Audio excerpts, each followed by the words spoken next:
This question says a magnet of magnetic moment M is cut into two equal parts. The two parts are placed perpendicular to each other so that their north poles touch each other.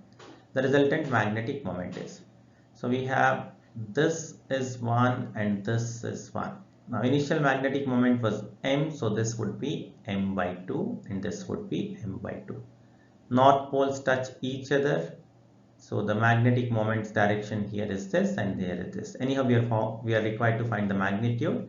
So the angle between both of them is 90 degrees.